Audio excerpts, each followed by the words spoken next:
P Raju ಅವರು, ಏನದು ಒಂದೇ ಸಲಕ್ಕೆ ನೀವು ಹಲಾಲ್ ಬಜೆಟ್ಟು ಪಾಕಿಸ್ತಾನ ಬಜೆಟ್ಟು ಅಂದ್ಬಿಟ್ರೆ ನಿಮ್ಮ ಸರ್ಕಾರ ಇದ್ದಾಗ ನಿಮ್ಮ ವೋಟ್ ಬ್ಯಾಂಕ್ ನೀವು ಅಡ್ರೆಸ್ ಮಾಡೋದಿಲ್ವಾ?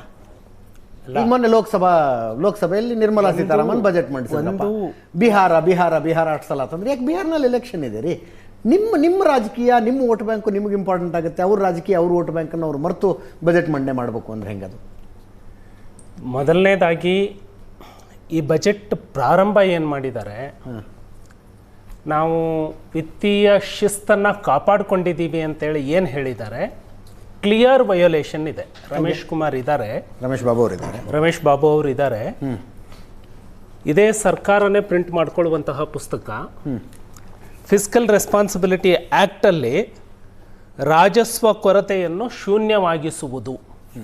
3 ಪ್ಯಾರಾಮೀಟರಲ್ಲಿ 2 ಪ್ಯಾರಾಮೀಟರ್ ಫುಲ್ಫಿಲ್ ಆಗಿದೆ. ಈ ಪ್ಯಾರಾಮೀಟರ್ನ 3 ಕಂಟಿನ್ಯೂಯಸ್ ಬಜೆಟಲ್ಲಿ ರೆವಿನ್ಯೂ ಡೆಫಿಸಿಟ್, ಫಿಸ್ಕಲ್ ಡೆಫಿಸಿಟ್ ಬಗ್ಗೆ ಹೇಳ್ತಾ ಇಲ್ಲ ನಾನು, ಸಾಲದ ಬಗ್ಗೆ ಹೇಳ್ತಾ ಇಲ್ಲ, ರೆವಿನ್ಯೂ ಡೆಫಿಸಿಟ್ ಬಗ್ಗೆ ಹೇಳ್ತಾ ಇದ್ದೀನಿ.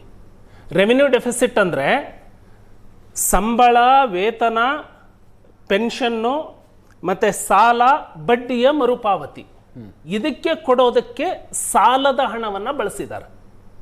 ಅಂದರೆ ಊಟ ಮಾಡೋದಕ್ಕೆ ಸಾಲ ಮಾಡಿದ ಹಾಗೆ. ಇದು ಈ ವರ್ಷ ಅವರು ಹೇಳ್ಕೊಂಡಿರುವಂಥದ್ದು ಮೊದಲನೇ ಬಜೆಟ್ನಲ್ಲಿ 13,900 ಕೋಟಿ ರೆವೆನ್ಯೂ ಡೆಫಿಸಿಟ್, ಎರಡನೇ ಬಜೆಟ್ನಲ್ಲಿ 26,000 ಕೋಟಿ ರೆವೆನ್ಯೂ ಡೆಫಿಸಿಟ್, ಈಗ 19,262 crore revenue deficit. Fiscal responsibility ಆ್ಯಕ್ಟನ್ನು ಕ್ಲಿಯರ್ ಆಗಿ ವಯೋಲೇಷನ್ ಮಾಡಿದ್ದಾರೆ. ವಯೋಲೇಷನ್ ಆಗಿಲ್ಲ ಅಂತ ಹೇಳಿದ್ರೆ ಚಾಲೆಂಜ್ ಮಾಡ್ತೀನಿ. ವಯೋಲೇಷನ್ ಮಾಡಿ ಬಜೆಟ್ನಲ್ಲಿ ಆ ರೆವಿನ್ಯೂ ಡೆಫಿಸಿಟ್ ಅನ್ನ ಫಿಸ್ಕಲ್ ಡೆಫಿಸಿಟ್ ಲೈನಲ್ಲಿ ಕೇಂದ್ರ ಸಾಲ ಮಾಡಿಲ್ವಾ ಅಂತ ಹೇಳ್ಬಿಟ್ರು. ಸಾಲ ಅಮೆರಿಕಾನು ಮಾಡಿದೆ, ಚೀನಾನು ಮಾಡಿದೆ. ಸಾಲದ ಮಿತಿ ಏನಿದೆಯಲ್ಲ, ನಮ್ಮ GDPಯ 25%ಗೆ ಏನು ಹೋಗಬಹುದು, ಆ ಸಾಲದ ಮಿತಿಯನ್ನು ನಾನು ಮಾತಾಡ್ತಾ ಇಲ್ಲ. ಮೊದಲನೇದಾಗಿ ವಿತ್ತೀಯ ಶಿಸ್ತನ್ನು ಕಾಪಾಡುವಲ್ಲಿ ಈ ಸರ್ಕಾರ ಸೋತಿದೆ. ಅಂದರೆ ಇದು ನಿಧಾನವಾಗಿ ಇನ್ನು 3-4 ವರ್ಷದಲ್ಲಿ ಇದರ ಇಂಪ್ಯಾಕ್ಟ್ ನೀವು ನೋಡಲೇಬೇಕು. ಇದರ ಇಂಪ್ಯಾಕ್ಟ್ ಈಗಲೇ ನಿಮ್ಮ ಕಣ್ಣಿಗೆ ಕಾಣ್ತಾ ಇದೆ. ಏನು, ಮೊನ್ನೆ ಶಾಲಿನಿ ರಜನೀಶ್ ಅವರು ಸಾರಿಗೆ ಇಲಾಖೆಯ ರಿವ್ಯೂ ಮಾಡಿದ್ದಾರೆ. ನನ್ನ ಹತ್ರ ಆರ್ಡರ್ ಕಾಪಿ ಇದೆ. ರಿವ್ಯೂ ಮಾಡಿ ಏನು 7,000 ಕೋಟಿ ಸರ್ಕಾರ ಸಾರಿಗೆ ಇಲಾಖೆ ಕೊಡೋದಿದೆ, ನಮಗೆ ಕೊಡಲಿಕ್ಕೆ ಆಗೋದಿಲ್ಲ. ಅಲ್ಲ, ಒಂದು ಕ್ಲಾರಿಟಿ ಕೊಡಿ. 7,000 ಕೋಟಿ ಶಕ್ತಿ ಯೋಜನೆದ ಅಥವಾ ಹಳೆಯ ಬಾಕಿ ನಿಮ್ಮ ಸರ್ಕಾರ? ನಮ್ಮ ಸರ್ಕಾರ 24-25 ಮಾತ್ರ ಹೇಳ್ತಿರೋದು. ಅವರು 24-25ಕ್ಕೆ ಶಾಲಿನಿ ರಜನೀಶ್ ಅವರು ರಿವ್ಯೂ ಮೀಟಿಂಗ್ ಮಾಡಿ, ರಿವ್ಯೂ ಮೀಟಿಂಗ್ನಲ್ಲಿ ಅಬ್ಸರ್ವೇಷನ್ ಮಾಡಿ ಬರೀತಾರೆ 7,000 ಕೋಟಿಯನ್ನು ಸರ್ಕಾರದಿಂದ ಕೊಡ್ಲಿಕ್ಕೆ ಆಗಲ್ಲ. ಹಾಗಾಗಿ ನೀವು ಸ್ವಂತ ಮೂಲವನ್ನ, ಆಸ್ತಿಯನ್ನ ಮಾನಿಟೈಸೇಷನ್ ಮಾಡೋದ್ರ ಮೂಲಕ ನೀವೇ ಹೊಂದಿಸಿಕೊಳ್ಳಬೇಕು ಅಂತ. ಅರ್ಥ ಏನಿದು? KSRTCಯ ಆಸ್ತಿಯನ್ನ ನೀವು ಮಾರಾಟ ಮಾಡಿದ್ರಿ ಅಂತ ಹೇಳಿದ್ರೆ ಎಲ್ಲಿಗೆ ಬಂದು ನಿಂತ್ರಿ? ಎರಡನೇದು, ಎಸ್ಕಾಂಗಳ ಸ್ಥಿತಿಗತಿಗಳ ಬಗ್ಗೆ ಬರೋಣ. ಎಸ್ಕಾಂಗಳ ಸ್ಥಿತಿಗತಿ ಅತ್ಯಂತ ಶೋಚನೀಯ ಸ್ಥಿತಿಯಲ್ಲಿದೆ. ಎಸ್ಕಾಂಗಳು ಈಗ KERC ಸ್ಪಷ್ಟವಾಗಿ ಹೇಳಿಬಿಟ್ಟಿದೆ. ಸಿದ್ದರಾಮಯ್ಯನವ್ರು ನಾಳೆ ಏನು ಹೇಳ್ತಾರೆ ಗೊತ್ತಾ? ಆಯೋಗಕ್ಕೆ ಸರ್ಕಾರ ಹೇಳೋದಿಲ್ಲ ಅಂತ. ಇವರ ಆಯೋಗಕ್ಕೆ ಮಾರ್ಗದರ್ಶನವನ್ನ ಕೊಡಿ ಅಂತ ಲೆಟರ್ ಬರೀತಾರಷ್ಟೇ KERCಗೆ. ಎಸ್ಕಾಂಗಳು ಲಾಸ್ ಅಲ್ಲಿದ್ದಾವೆ, ನೀವು ಅದಕ್ಕೆ ಸಲಹೆಯನ್ನ ಕೊಡಿ ಅಂತ. ಅವ್ರಿಗೆ ಏನು ಸಲಹೆ ಕೊಡ್ಬೋದು? ಕರೆಂಟ್ ಬಿಲ್ ಹೆಚ್ಚಿಗೆ ಮಾಡಿ ವಸೂಲಿ ಮಾಡ್ಕೊಳ್ಳಿ, ಅದು ಒಂದೇ ಸಲಹೆ ಕೊಡೋದು. ಆಲ್ರೆಡಿ ಅದು ಪ್ರಪೋಸಲ್ ಆಗಿ ಹೋಗಿದೆ. ಇಮ್ಮಿಡಿಯೇಟ್ ಆಗಿ ಎಫೆಕ್ಟ್ ಆಗುವಂಥದ್ದು ನಾಳೆ ವಿದ್ಯುತ್ ಬೆಲೆ ಏರಿಕೆ. ಅದಕ್ಕಿಂತ ಮುಂಚೆ ಇವರು ಪ್ರಣಾಳಿಕೆಯಲ್ಲಿ ಹೇಳ್ಕೊಂಡಿದ್ರು, ಹಾಲಿಗೆ ಪ್ರೋತ್ಸಾಹಧನ 5 ರೂಪಾಯಿ ಹೋಗ್ತಾ ಇತ್ತು, ಇಷ್ಟು ಸ್ಟಾಂಪ್ ಡ್ಯೂಟಿ ಹೆಚ್ಚಿಗೆ ಆಗಿರಲಿಲ್ಲ, ರೆವಿನ್ಯೂ ಕಲೆಕ್ಷನ್ಗೆ ಅಡಿಷನ್ ಟ್ಯಾಕ್ಸ್ ಹೆಚ್ಚಿಗೆ ಆಗಿರಲಿಲ್ಲ, ಸಾರಾಯಿ ರೇಟ್ ಹೆಚ್ಚಿಗೆ ಆಗಿರಲಿಲ್ಲ, ಹಾಲಿನ ಬೆಲೆ ಹೆಚ್ಚಿಗೆ ಆಗಿರಲಿಲ್ಲ. ಪ್ರತಿ ರೈತರಿಗೆ, ರೈತರ ಸಂಖ್ಯೆ ಅಷ್ಟೇ ಇದೆ, ಪ್ರತಿ ರೈತರಿಗೆ ಪ್ರತಿ ಲೀಟರ್ಗೆ 5 ರೂಪಾಯಿ ಪ್ರೋತ್ಸಾಹಧನ ಹೋಗ್ತಾ ಇತ್ತು. ಈ ಸರ್ಕಾರ ಬಂದ ಮೇಲೆ ಪ್ರೋತ್ಸಾಹಧನ ಕಂಪ್ಲೀಟ್ ಝೀರೋ ಮಾಡಲಿಕ್ಕೆ ಇವತ್ತಿಗೂ ಆಗಿಲ್ಲ. ಝೀರೋ ಮಾಡಲಿಕ್ಕೆ ಆಗಿಲ್ಲ, ಇನ್ನು ಪೂರ್ಣ ಕೊಟ್ಟಿಲ್ಲ ಪ್ರೋತ್ಸಾಹಧನ. ಈಗ ಪ್ರಣಾಳಿಕೆಯಲ್ಲಿ ಹೇಳ್ಕೊಂಡಿದ್ರು 7 ರೂಪಾಯಿ ಹೆಚ್ಚಿಗೆ ಮಾಡ್ತೀವಿ ನಾವು ಪ್ರೋತ್ಸಾಹಧನವನ್ನ ಅಂತ. ಈಗ ಮಿನಿಸ್ಟ್ರು ಹೇಳ್ಕೊಂಡಿದ್ದಾರೆ, ಆನಿಮಲ್ ಹಸ್ಬೆಂಡ್ರಿ ಮಿನಿಸ್ಟ್ರು, ನಾವು ಹಾಲಿನ ದರವನ್ನು ಲೀಟರ್ಗೆ 5 ರೂಪಾಯಿ ಹೆಚ್ಚಿಗೆ ಮಾಡಲೇಬೇಕು. ಯಾಕೆ ಹೆಚ್ಚಿಗೆ ಮಾಡಬೇಕು? ನಾವು ರೈತರಿಗೆ ಕೊಡಬೇಕಲ್ಲ ಅಂತ. ಈ ಹೆಚ್ಚಿಗೆ ಮಾಡಲಾರ್ದೇ ಹಿಂದಿನ ಸರ್ಕಾರಗಳು ಕೊಟ್ಬಿಟ್ಟಿದ್ದಾವೆ ಇದಕ್ಕಿಂತ ಕಡಿಮೆ ಬಜೆಟ್ನಲ್ಲಿ. KMF chairman.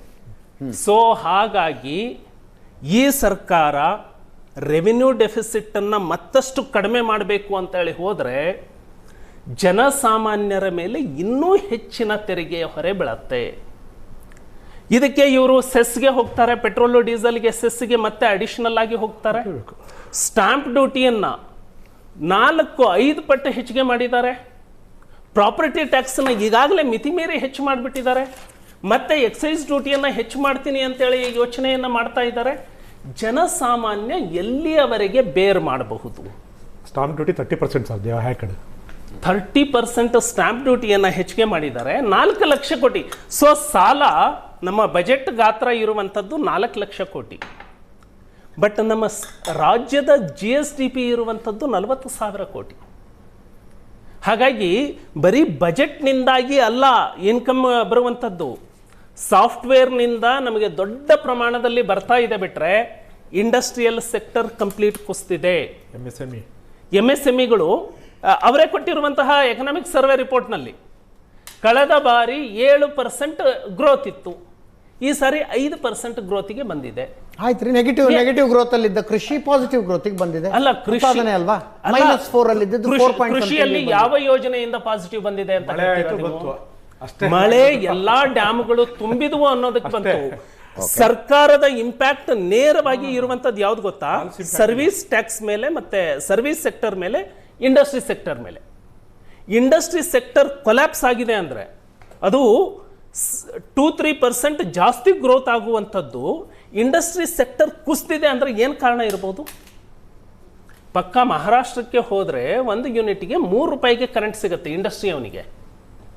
ಇಲ್ಲಿ ಬಂದಾಗ 7 ರೂಪಾಯಿ ಕಟ್ಟಬೇಕು.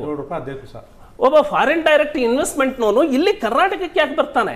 ಥರ್ಡ್ ಹೈಯೆಸ್ಟ್ FDI ಅದು ಯಾವುದಕ್ಕೆ ಅಂದ್ರೆ ಆಪ್ಟಿಕಲ್ ಫೈಬರ್ಸ್ಗೆ. ನೀವು ತಪ್ಪು ತಿಳ್ಕೊಳ್ಬೇಡಿ, ಸಾಫ್ಟ್ವೇರ್ ಇರುವಂಥದ್ದು ಸಿಲಿಕಾನ್ ವ್ಯಾಲಿ ಇರುವಂಥದ್ದು ಬೆಂಗಳೂರು ಅಂತ ಹೇಳಿ ಏನು ಅನಿಸ್ಕೊಂಡಿದೆ. ಇಲ್ಲಿ ಸಾಫ್ಟ್ವೇರ್ ಇನ್ವೆಸ್ಟ್ಮೆಂಟ್ಗೆ ಇಲ್ಲಿ ಹಾಕುವಷ್ಟು ದುಡ್ಡು ಬೇರೆ ಕಡೆ ಹಾಕ್ಲಿಕ್ಕೆ ಅವಕಾಶ ಇಲ್ಲ ವರ್ಲ್ಡ್ ಅಲ್ಲಿ.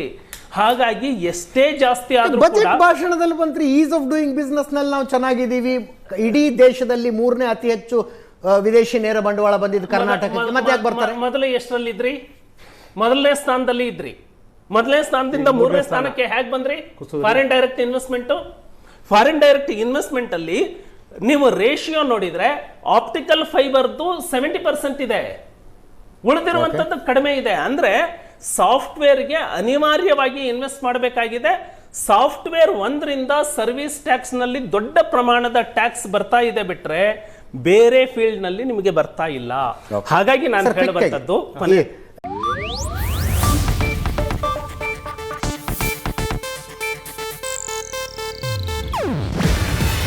ಇದು ಏಷ್ಯಾನೆಟ್ ನ್ಯೂಸ್ ನೆಟ್ವರ್ಕ್ ಪ್ರಸ್ತುತಿ. ನೀವು ನೋಡ್ತಿದ್ದೀರಾ ಏಷ್ಯಾನೆಟ್ ಸುವರ್ಣ ನ್ಯೂಸ್.